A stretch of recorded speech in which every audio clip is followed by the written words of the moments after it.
Hello everyone, today is my mom's 67th birthday. Happy birthday mama.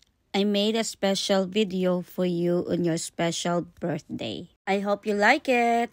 My mom loved to spend time with family, friends, relatives, grandkids, and church mate.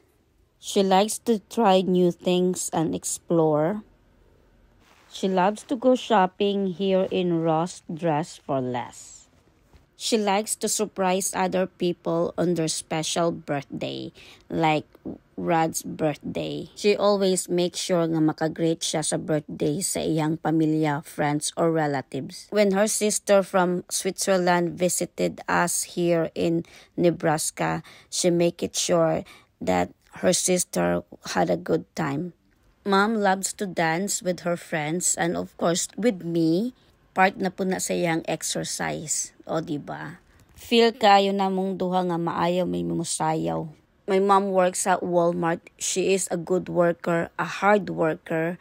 Even if sometimes she's not feeling good, she still go to work so that she can have money to pay the bills and money for shopping and money to send to the Philippines. This is one of her favorite thing to do, dancing in the public. Like when we watched my son's basketball, she's dancing in the court. And then when we were done shopping at the Ross for Dress, we dance outside. And then we dance at the airport also. So this is really my mom's favorite thing to do and like bonding. Oh, I forgot to mention, she loves to sing also. This one is a karaoke for sale in the store, SMC Side Store. She tried this microphone and sing in the public again. This is when we were in the Philippines during barangay night. It's kind of like barangay officials night. So nagdance na po siya.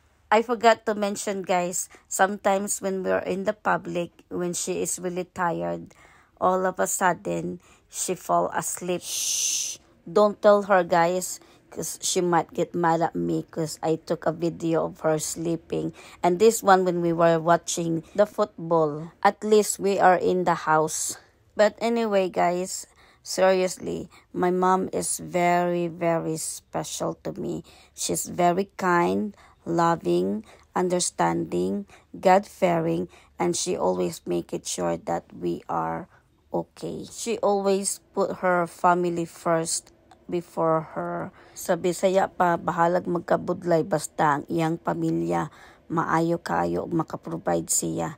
Ingon ana gid na ako ang mama. She loves her grandkids and she loves to share her blessings to other people. My mom loves to eat but does not like to cook.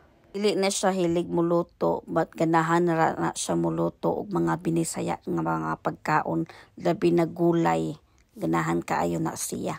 This is her cousin from California. They stopped by and visited us. They haven't seen each other for a long, long time. Now they seen each other here in the US. O diba? This is the herbal way of healing when you are sick. We do this back home in the Philippines. Once again, happy birthday, Mama. I may not say this often, but I really, really love you.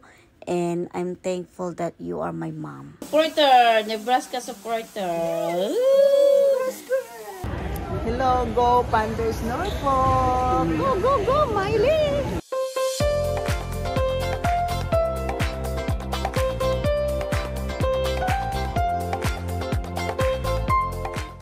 Happy 67th birthday mo. Kamping Anonay. Happy birthday mo. Salamat sa tanang gibuhat mo para na mo. Akong wish para nimo mo kay more birthdays to come ug mayong paglawas amping mo diha permi mo. Love you. Happy 67th birthday mo. Amping Anonay. Salamat. Happy birthday mo. Amping diha permi. Love you. Happy birthday, Mamu.